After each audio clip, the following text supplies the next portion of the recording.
नमस्कार दोस्तों, ACC preparation के यूट्यूब चैनल आपसे का स्वागत है। दोस्तों, हम लोग सी टेट जनवरी 2024 में ईवीएस अर्थात पर्यावरण के विषय में पढ़ रहे थे, जिसमें हम लोगों ने अधिगम के सिद्धांत यानी कि लर्निंग जो प्रिंसिपल है, सीखने के जो नियम है, सीखने के जो सिद्धांत है, उसके विषय में हम लोगों ने चर्चा करना प्रारंभ किया था। कल की वीडियो में मैंने आपको थॉर्नडाइक के सिद्धांत और पावलोव के सिद्धांत के विषय में समझाया। साथ ही साथ हमने ये देखा कि इन दोनों सिद्धांतों के विभिन्न नाम क्या हैं और इन दोनों सिद्धांतों में किस जानवर पर प्रयोग किया गया था तथा शिक्षा के क्षेत्र में इन दोनों सिद्धांतों का क्या उपयोग है। ठीक है, तो अगर आपने पहली वीडियो नहीं देखा है, इसका पार्ट 1 तो आप जरूर देख लीजिएगा। फिर हम लोग पार्ट 2 की शुरुआत करेंगे। देखिए, आज का जो हमारा टॉपिक है लर्निंग प्रिंसिपल अधिगम का सिद्धांत, जो अवशेष पार्ट है उसका जो शेष पार्ट है उसके विषय हम चर्चा करेंगे और अपने अगले सिद्धांत की तरफ हम आगे बढ़ेंगे। आज का जो हमारा अगला सिद्धांत है वो है स्किनर का सिद्धांत। देखिए, नाम से है इनके सिद्धांत का भी नाम है, बट ज्यादातर इनको जाना जाता है स्किनर के सिद्धांत के नाम से ही। तो स्किनर का सिद्धांत आज हम इसको समझेंगे और देखेंगे कि ये सिद्धांत क्या था। साथ ही साथ ये समझेंगे कि इस सिद्धांत की वैल्यू क्या है। सबसे पहले देखिए स्किनर, बीएफ स्किनर, इनका पूरा नाम था बीएफ स्किनर। अब देखिए बीएफ स्किनर ये शिक्षाविद थे। इन्होंने देखा, क्या देखा, जब इन्होंने देखा कि थॉर्नडाइक और पावलोव ने अपने अपने सिद्धांत दिए हैं सीखने के लिए, तो बीएफ स्किनर ने कहा यार हम भी कोई थ्योरी डेवलप करते हैं या हम भी देखते हैं कि सीखने की थ्योरी क्या क्या हो सकती है। बहुत आराम से समझिएगा, पूरा आपको क्लियर हो जाएगा। देखिए, बीएफ स्किनर ने सबसे पहले चूहे पे प्रयोग किया था और उसके बाद इन्होंने कबूतर पर भी प्रयोग किया था। तो आपसे एग्जाम में पूछता है, पहले यही तो पूछता है कि बीएफ स्किनर ने किस जानवर पर प्रयोग किया, तो चूहे पे किया था इन्होंने और कबूतर पे। इन्होंने किया क्या, एक बॉक्स लिया इन्होंने, ध्यान समझिएगा। अब देखिए इस बॉक्स में इन्होंने कई छेद बना दिए, ठीक है, तरह तरह के छिद्र इन्होंने बना दिए। अब इस बॉक्स में यही कहीं पे माउस को बैठा दिया गया, ठीक है। अब ध्यान समझिएगा, ये रास्ता है, मान लीजिए ये ऊंचा ऊंचा रास्ता है, ठीक है, ये ऊंचा खाला ऊंचा खाला ऊंचा खाला रास्ता है, ठीक है, मतलब उसी बॉक्स में सेटअप बना दिया गया। जब ये चूहा इसमें कूदने लगा या चलने लगा, जैसे ही उसका पैर इस ऊंचे वाले हिस्से पे पड़े तो यहां से एक दाना नीचे गिर जाए तो चूहा खा ले, फिर कूदे कादे फिर ऊंचे वाले पड़े तो फिर एक दाना गिर जाए, चूहा खा ले। तो धीरे धीरे चूहे के दिमाग में या चूहे को ये ज्ञान होने लगा कि जब हम ऊंचे वाले हिस्से पे कूदेंगे तब हमें क्या मिलेगा, दाना मिलेगा। सेम यही प्रक्रिया, सेम प्रक्रिया एक पिंजरे में बंद करके कबूतर के साथ की गई। जब कबूतर पिस्टन, उसको पिस्टन बोलते हैं, जब पिस्टन पे पैर रखे तो दाना नीचे गिर जाए और वो खा ले। इस प्रकार से वो दोनों के दिमाग में यह डेवलप होने लगा कि अच्छा हमको यहां पैर रखना है तो भोजन मिलेगा और यहां पैर रखेंगे तो नहीं मिलेगा, ठीक है। अर्थात इस प्रयोग के द्वारा बीएफ स्किनर ने यह प्रूफ किया या उन्होंने बताया, क्या बताया, कि जब पहली बात, जब हम क्रिया करेंगे, क्या करेंगे, क्रिया करेंगे, तभी हमें क्रिया का फल मिलेगा। इसीलिए इनके सिद्धांत को क्रिया प्रसूत का नियम कहा जाता है या क्रिया प्रसूत का सिद्धांत भी कहा जाता है। आपने देखा प्रयोग में, जब चूहा पैर रखे ऊपर तो उसको भोजन मिल जाए, उसको दाना मिल जाए, तो क्रिया कर रहा है। और प्रसूत किसके लिए, भोजन के लिए, तो क्रिया प्रसूत का सिद्धांत। अच्छा, क्रिया तो वो दोनों कर रहा था, एक ऊपर पैर रख रहा था, जब ऊपर पैर रखे तो भोजन मिल जाए, नीचे रखे तो कुछ ना मिले, तो समझ गया कि ओहो ये काम की चीज है, ये काम की चीज नहीं है। तो इसको पूरा जब समराइज किया तो बीएफ स्किनर ने बताया, हम वे कार्य या वो शिक्षा, वो व्यवहार सीख जाते हैं जिनके परिणाम सकारात्मक होते हैं, तथा वे कार्य, वे परिणाम हम भूल जाते हैं जिनके परिणाम नकारात्मक होते हैं, नकारात्मक होते हैं। जैसे अभी आपसे कहा जाए कि दो दो कितना होता है, आप कहेंगे 4। अगर आप पढ़ लिए दो दो कितना होता है 5, अगर आपने एक बार 5 बताया तो पिटाई हो जाएगी आपकी, यानी कि आपको समझ में आ गया नहीं नहीं गड़बड़ है, इसको भूलना है, तो आप 2 2 5 भूल जाएंगे, आप 2 2 4 पे पूरी आपकी कमांडिंग हो जाएगी। ठीक है, ये तो था छोटा सा एग्जांपल।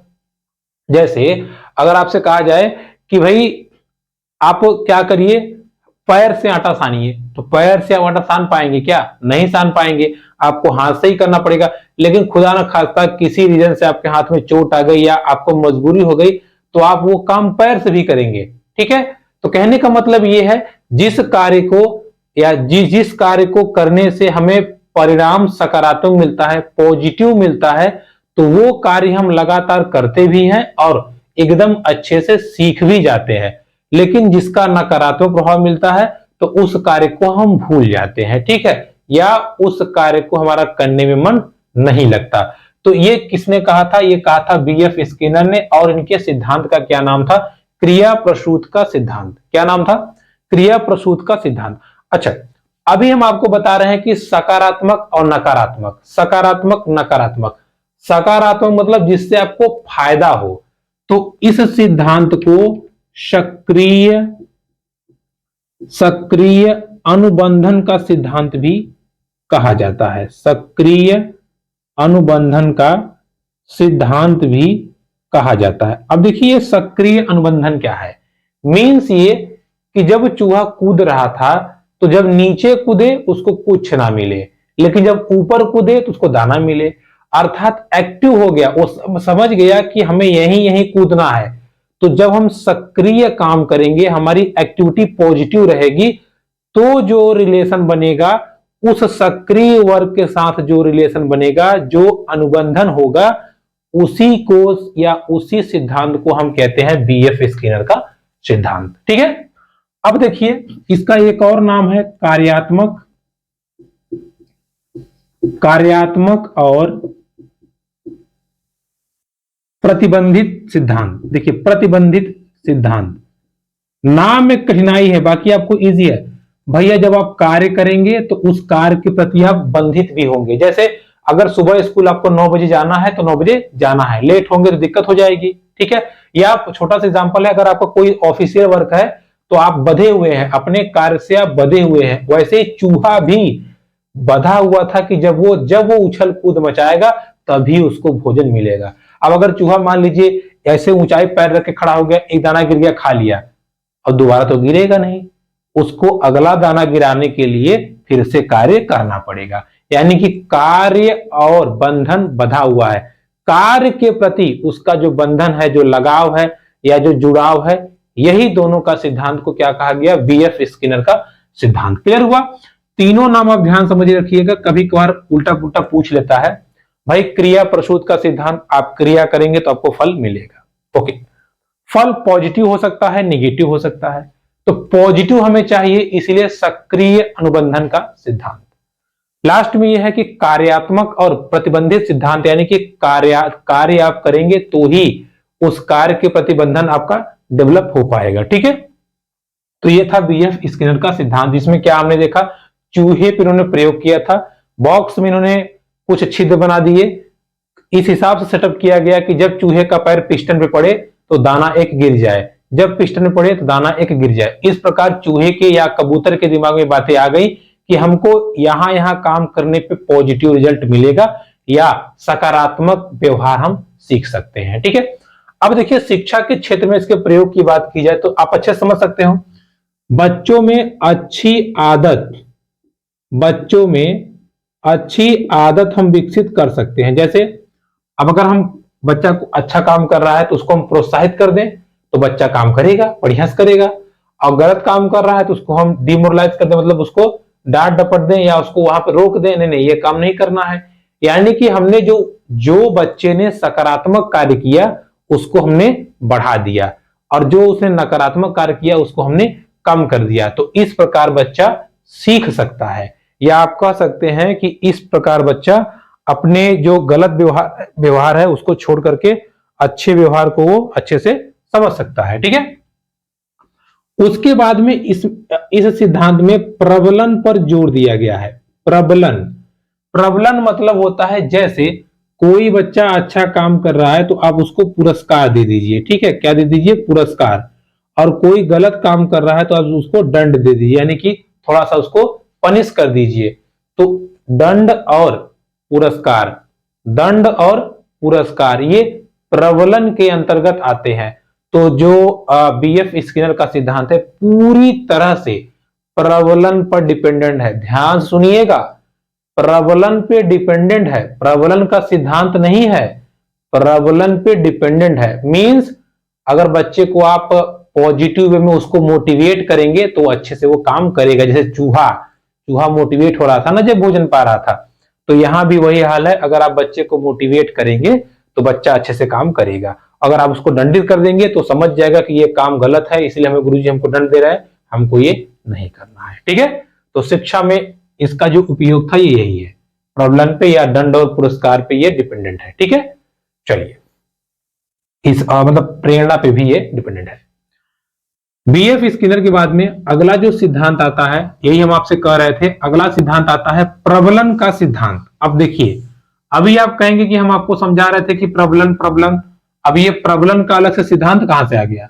भाई जब बीएफ स्किनर ने दे दिया कि प्रबलन भैया हो गया, तो प्रबलन का सिद्धांत कहां से आ गया?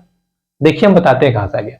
हमने कहा था कि केवल बीएफ स्किनर का सिद्धांत प्रबलन पे डिपेंडेंट है, लेकिन प्रबलन का सिद्धांत है ये कतई नहीं कहा हमने। प्रबलन का सिद्धांत क्या है समझाते हैं।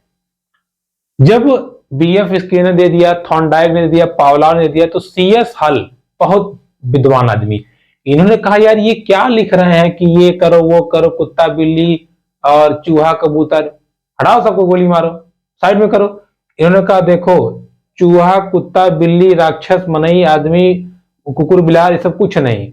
इन्होंने कहा देखो, चींटी से लेके हाथी तक, आदमी से लेके औरत तक, देवता से लेके राक्षस तक, सब तभी सीखेंगे, तभी पढ़ेंगे, तभी आगे बढ़ेंगे जब उनको आवश्यकता होगी, जब उनको आवश्यकता होगी। यानी कि सीएस हल ने सीधा सीधा कहा, सीखने के लिए सबसे जरूरी चीज आवश्यकता है, आवश्यकता है, आवश्यकता है। जब हमें आवश्यकता पड़ेगी तब हम उस चीज को सीखेंगे, आवश्यकता नहीं पड़ेगी हम नहीं सीखेंगे। जैसे इन्होंने बताया, जो थॉर्नडाइक दे के गए हैं बिल्ली वाला थ्योरम, बिल्ली वाला, अगर ये बिलरिया भूखी ना रहे, अगर ये बिल्ली भूखी ना रहे, मान लीजिए खूब दूध चपा के पी है, 4-6 मूस खाई है, तो जो मछली लटकाए थे उसके लिए परेशान रहेगी वो? अरे भाड़ में जाए मछली तुम्हारी, हम एकदम मस्त सोएंगे चाप के एकदम, क्योंकि उसका पेट भरा हुआ है, उसको आवश्यकता ही नहीं है। तो उद्दीपक गया तेल लेने, वो काम नहीं करेगी। ये किसने कहा था? हल ने। सोचिए कितनी छोटी सी बात और कितना दिमाग लगा दिया इन्होंने। और कहें जो कुतवा था पावलाव वाला, अगर पावलाव कुत्ता 50 रोटी खा के पेट फुला के सोया है, तो जब उसको आप रोटी दिखाएंगे ऐसे देखेगा, कहेगा दत्त हमारे मुंह में लार आ रहा है, हम तुम्हारी रोटी देख के थूकेंगे नहीं, हरामखोर कह के रोटी मुंह दिखा रहा है, हम तो मटन खा के चुपचाप सोएंगे आराम से। यानी कि कहने का मतलब ये है, चाहे चूहा हो, चाहे कुत्ता हो, चाहे बिल्ली हो, तीनों में अगर उनका पेट भरा हुआ है या उनकी आवश्यकता पूर्ण है, तो वो कभी जिंदगी में नहीं सीखेंगे या कार्य नहीं करेंगे। ये कहा सीएस हल ने। और इन्होंने बताया सीखने के लिए सबसे इंपॉर्टेंट क्या है, जो चीज है वो क्या है, आवश्यकता है। जैसे अब अगर कोई बच्चा आपके क्लास में आया, कोई बच्चा आपके क्लास में आया, अक्सर अगर आप टीचर है तो आप समझते होंगे, देखते भी होंगे, 10 बच्चों को आप मान लीजिए गिनती पढ़ा रहे हैं और 2-3 बच्चे ऐसे हैं जिनको जोड़ घटाना गुणा भाग सब आता है, तो उनका मन नहीं लगता पढ़ने में। भले से आपके दबाव में बैठे रहें लेकिन उनका मन नहीं लगता। क्यों? वो जानते हैं भाई, उनको तो पता है कि ये तो यही है गिनती, हम क्या पढ़े, उनको अच्छा ही नहीं लगेगा और ना ही उनका इंटरेस्ट जगेगा, हो ही नहीं सकता। कोई मूवी आप 10 बार देख लीजिए, 11वीं बार कभी हटाओ यार फालतू चीज दिखा रहे हैं हमको। यानी कि जब हमें किसी चीज की आवश्यकता ही नहीं है तो हम नहीं सीखेंगे, या जब हमें किसी चीज की आवश्यकता होगी तो हम बहुत अच्छे से सीख लेंगे। जैसे बल्ब की आवश्यकता पड़ी, रोशनी पड़ी तो बल्ब का आविष्कार हो गया, फोन का आविष्कार हो गया। कोरोना में हमें आवश्यकता पड़ी मास्क की, तो इतने मास्क धड़ल्ले से बिके हैं कि क्या बताएं। तो सोचिए, इन्होंने पूरे सिद्धांत की वाट लगा दी, एक तरह से पूरे सिद्धांत को सत्यानाश कर दिया। इन्होंने कहा कि ना ना ना, सबसे जरूरी नीड चीज है, सबसे जरूरी नीड, यानी कि इन्होंने कहा उद्दीपक या तेल लेने, उद्दीपक को हटाओ बीच में से। उद्दीपक को चालक भी कहते हैं। इन्होंने कहा चालक, चालक की कोई वैल्यू नहीं है, यानी कि चालक न्यूनता का सिद्धांत। इन्होंने कहा सीखने के लिए चालक की कोई आवश्यकता नहीं है, या इनके सिद्धांत को हम क्या कहते हैं, चालक न्यूनता का सिद्धांत। प्रबलन के सिद्धांत को किसने दिया था, CS हल ने, CS हल ने। इन्होंने बताया कि सिंपली हमें कोई चीज सीखनी है तो हम तभी सीख पाएंगे जब हमें आवश्यकता होगी, अगर आवश्यकता नहीं है तो हम उस चीज को कभी जिंदगी में नहीं सीख पाएंगे। इसको आप ध्यान रखे रहिएगा, ठीक है।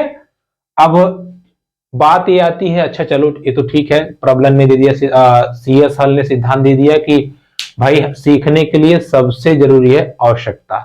अगर हमें विद्या की आवश्यकता है तो हम सीखेंगे, हमें खेत जोतने की आवश्यकता है तो हम ट्रैक्टर चलाना सीखेंगे, हमें मारपीट करने की जरूरत है तो हम प्रोटीन लगी बॉडी बनाएंगे, हमें क्रिकेट खेलने की आवश्यकता है तो हम क्रिकेट खेलेंगे, या परिवार में किसी को मेंटेन करने की आवश्यकता है तो हम वो काम करेंगे। कहने का मतलब ये है, जैसी जैसी नीडनेस होगी वैसे वैसे हमारी वर्कलोड हमारा बढ़ता जाएगा, या हम वो करते जाएंगे, ठीक है। इनके सिद्धांत को चालक न्यूनता का सिद्धांत भी कहते हैं। अब आगे बढ़िएगा, देखिए CS हल के सिद्धांत में प्रेरणा का बहुत महत्व है, ठीक है।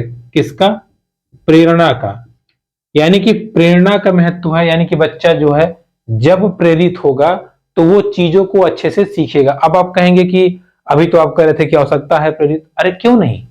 अगर आज जैसे आप मान लीजिए कोई आपके यहाँ अगल बगल कोई बहुत डेवलप होता जा रहा है, तो जब आप उसको देखेंगे, देखिए दो ही कारण होगा, या तो आप उसको देख के जलेंगे और सत्यानाश कर लेंगे, या तो उसको देख के प्रेरित होंगे, यार ये कर रहा है हम भी ऐसा करेंगे, हमें भी गाड़ी चाहिए, हमें भी बड़ा घर बनवाना है। यानी कि जब आपको आवश्यकता होगी तब आप उसके हिसाब से काम करेंगे और चीजों को समझेंगे।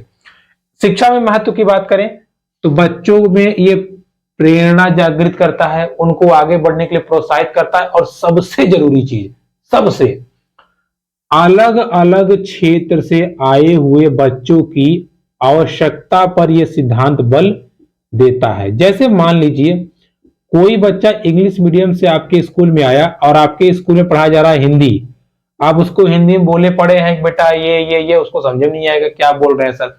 इसलिए इस बच्चे की जरूरत क्या है, इंग्लिश, और आप हिंदी में पढ़ा रहे हैं तो बच्चे को पहले इंग्लिश में पढ़ाइए जहां से वो पढ़ के आए, इट मीन्स मातृभाषा में उसको पढ़ाइए। फिर धीरे धीरे आप रिलेट कीजिए, बेटा गो माने जाना होता है, जाना जाना, फिर धीरे धीरे रिलेट करते करते करते करते आप बच्चे को सिखाइए। ये किसने कहा था, CS हल ने।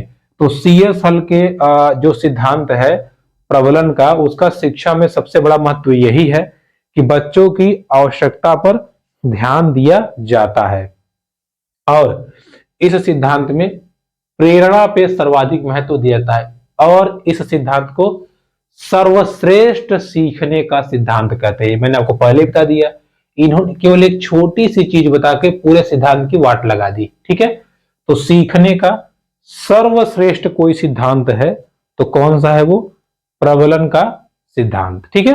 कौन सा सिद्धांत है भैया, वो प्रबलन का सिद्धांत, सीखने का सर्वश्रेष्ठ सिद्धांत, क्लियर। अब जैसे अगर आप कक्षा में गए, आपको इंग्लिश पढ़ाना है, अब बच्चे का मूड नहीं है, मुंह बना के तो बैठा रहेगा, तुम ले बता व्हाट इज योर नेम, बोलेगा ही नहीं। आप उसको डंडा मारेंगे बैठा देंगे, पूरी क्लास आप पढ़ा डालेंगे, उसको कुछ समझ में नहीं आएगा। लेकिन अगर आपने कह दिया कि हमें चलो बच्चों आज तुम लोग को हम सिखाते हैं मुहावरा, और अगर बच्चे का इंटरेस्ट है, जैसे बेटा पढ़े हो ना 9 2 11 होना, तो सोचेगा 9 2 11 नहीं क्या है, यानी कि बच्चे के अंदर आपने प्रेरणा जागृत कर दी। अब वो सोचने लगा कि यार हम भी सीखेंगे, हम भी बोलेंगे 9 2 11 घर वालों को, है ना। क्योंकि बच्चे जो स्कूल सीख के आते हैं घर वालों से, दादा दादी से, अपने बड़े भाई से पूछते हैं, बड़ा मस्त होकर पूछते हैं कि आप बताइए आपको आता है। यानी कि उनको लगता है कि यार हम बहुत तेज हो गए हैं, यानी कि हमको इसकी आवश्यकता है सीखने की, और जब उसको महसूस हो जाएगा कि हाँ हमको आवश्यकता है सीखने की, तो ऑटोमेटिक वो आपसे सीखेगा और वो पूछेगा। ठीक है, तो ये किसने कहा था? प्रबलन ने कहा था। कोई गाय है, भैंस है, वो तभी चीजों को खाएगी पिएगी जब उसको भूख की आवश्यकता होगी। हमें जब नॉलेज चाहिए, हमें ज्ञान लेना है, हमें नौकरी लेनी है, जरूरत है, तो हम पढ़ेंगे लिखेंगे, नहीं तो मत पढ़िए, कि भाटा बूझिए। ठीक है, चलिए, ये किसकी बात हो गई? प्रबलन के सिद्धांत की। अब देखिए, हमारा लर्निंग यानी कि अधिगम का अंतिम सिद्धांत है अंतर्दृष्टि या सूझ का सिद्धांत। अंतर्दृष्टि या सूझ का सिद्धांत। सूझ का सिद्धांत।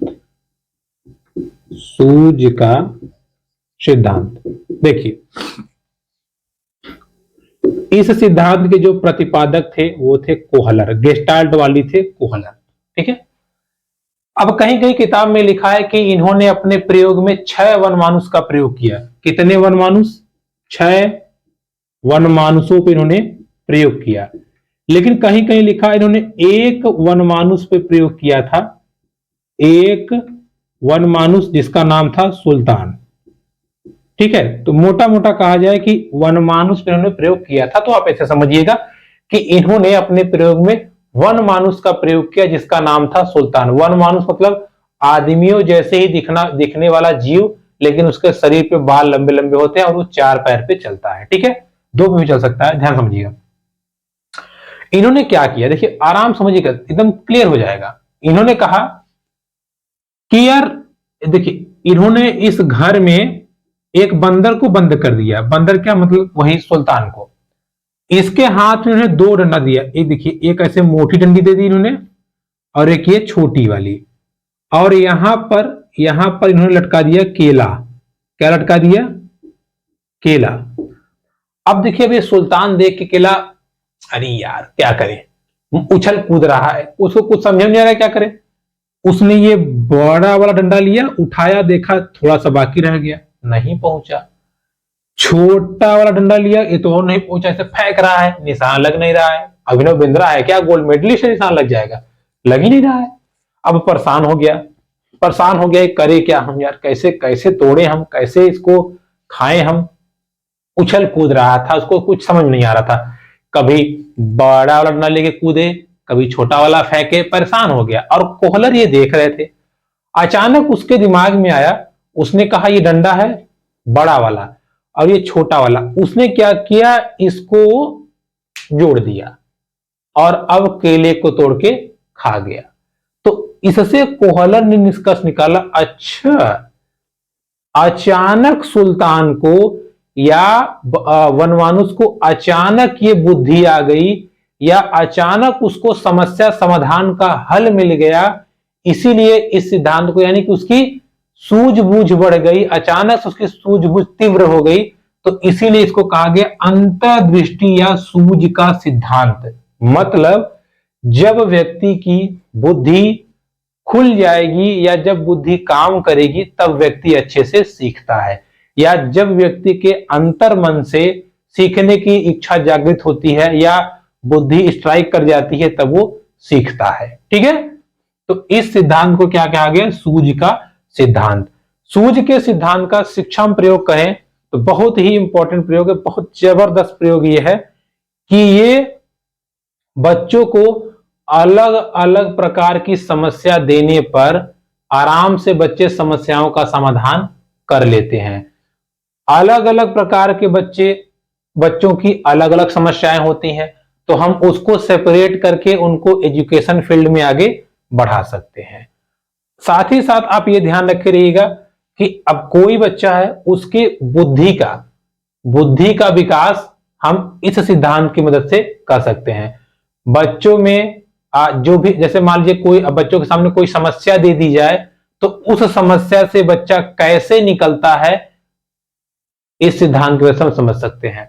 ये सिद्धांत स्वयं खुद से कार्य करके सीखने पे बल देता है, और ये सिद्धांत अनुभव को बहुत इंपॉर्टेंट मानता है। जैसे अगर कभी आप साइकिल चलाए हैं बचपन में, 10 साल बाद आपको साइकिल दिया जाए तो आप आराम से चला लेंगे। क्यों? क्योंकि आपको पूरा आइडिया है, आपको दिमाग में है कि हैंडल से घुमाना है, पॉडल मारना है, तब आगे बढ़ना है। यानी कि आपको उसको सूझबूझ है।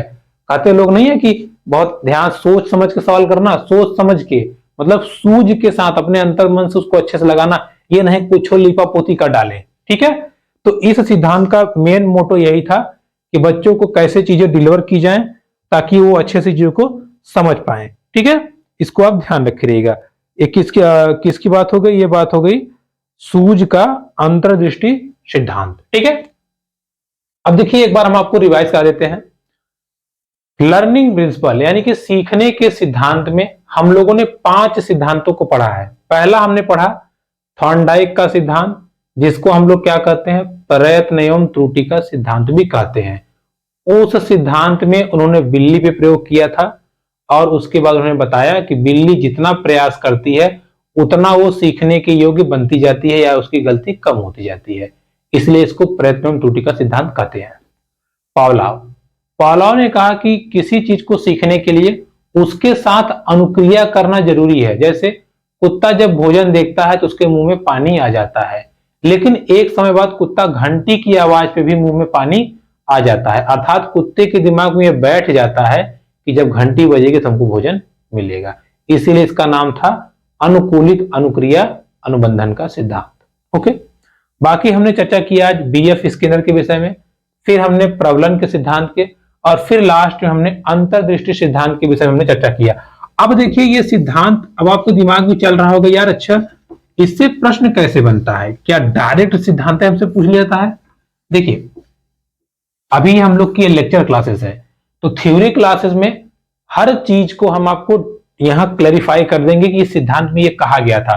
अब अगर आप सिद्धांत का मेन मोटो पकड़े रहेंगे, थीम पकड़े रहेंगे, तो जब आप एग्जाम में क्वेश्चन देखेंगे तो आराम से कर ले जाएंगे। फिलहाल हम आपको प्रैक्टिस सेट में जरूर कराएंगे कि यहाँ देखो ये क्वेश्चन ऐसे ऐसे पूछा है, ये कहना क्या चाहता है या इस सिद्धांत में वो क्या करवाना आपसे चाहता है, तो आप वहां से निकल जाएंगे। जैसे अगर मोटा मोटा हम आपसे पूछें कि मोहन के परीक्षा में पास होने पे उसके घर वालों से शाबाशी दी या उसको साइकिल दिलवाया, तो ये घटना या मोहन पर किस सिद्धांत का प्रभाव पड़ेगा? अब आप सोचिए दंड और पुरस्कार किस में था? आप सोचिए, चूहा वाला कहानी याद कीजिए, जब चूहा कूद रहा था ऊंचाई पे तो दाना उसको मिल रहा था, यानी कि क्रिया प्रसूत का सिद्धांत। ठीक है, रमेश बार बार तीर चला रहा है लेकिन उसका निशाना नहीं लग रहा है। अचानक उसका मतलब धीरे धीरे उसका निशाना सुधर गया और अब वो बगैर गलती किए निशाना लगाने लगा। कौन सिद्धांत? प्रयास एवं त्रुटि का। ठीक है, प्रयास एवं त्रुटि का सिद्धांत। क्लियर हो गया? ऐसे ही आप पावलोव का और बीएफ स्किन प्रबलन के सिद्धांत को समझ सकते हैं और उसका उदाहरण आप अच्छे से दे सकते हैं। ठीक है, देखिए लर्निंग प्रिंसिपल का जो मेन आपका टॉपिक है यही है। लर्निंग प्रिंसिपल के अंतर्गत जब हमने 5 सिद्धांत पढ़ लिए, अब आप थोड़ा सा जरा रिवाइज कर लीजिए। बताइए बिल्ली, अब दिमाग में ऐसे बंद कर ली, सोचिए बिल्ली पर प्रयोग किसने किया? किसने किया? थॉर्नडाइक ने। कुत्ते प्रयोग किसने किया? पावलोव ने। चूहे प्रयोग किसने किया? स्किनर ने। सुल्तान कौन था? वन मानुस। सुल्तान सुल्तान सुल्तान सुल्तान पे प्रयोग किसने किया? कोहलर ने। अब आप 5 के 5 सिद्धांत देख लीजिए। 5 सिद्धांत में 5 शिक्षाविदों का नाम है। अब सोचिए सिद्धांत कितनी वैल्यूएबल है। पहले तो 5 सिद्धांत, 5 सिद्धांत में 5 सिद्धांत को दिया किसने? अब 5 के 5 सिद्धांत का अगर कोई अन्य नाम है तो उसको लिखिए। साथ ही साथ इसमें किन किन जानवरों पर प्रयोग किया गया उनको लिखिए। अब जानवरों पे प्रयोग करने के बाद में क्या रिजल्ट आए उनको समझिए। रिजल्ट को समझने के बाद में इन सिद्धांतों का शिक्षा के क्षेत्र में क्या उपयोग है, ये आप अगर ध्यान रखेंगे तो आप आराम से सिद्धांतों को कर लेंगे। तो दोस्तों ये थी आज की हमारी क्लास जिसमें हमने लर्निंग प्रिंसिपल, शिक्षण अधिगम या अधिगम के सिद्धांतों को अच्छे से समझ लिया। अगली क्लास में हम लोग सीसीई अर्थात चाइल्ड सेंटर एजुकेशन, बाल केंद्रित शिक्षा के विषय में चर्चा करेंगे या सिलेबस वाइज जो हमारा टॉपिक होगा उसके विषय में हम लोग चर्चा करेंगे। तो वीडियो पसंद आए तो please like, comment and share, subscribe my YouTube channel. धन्यवाद।